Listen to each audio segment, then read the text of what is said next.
Runner goes. Real Muto's throw on the mark, and he's out. You love seeing that, though. Boy, that's a gift right there. Yeah, it is.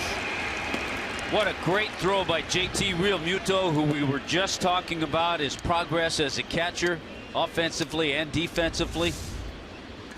In a sacrifice situation, he makes a perfect throw. I'm looking at Altair's jump, and if they're going to sack bunch you over anyway, if you steal, you got to have that A+ #1 jump, and it wasn't. It was just an average jump, and I think he cost his team a guy being in scoring position just by not recognizing he should have shut it down after that poor jump.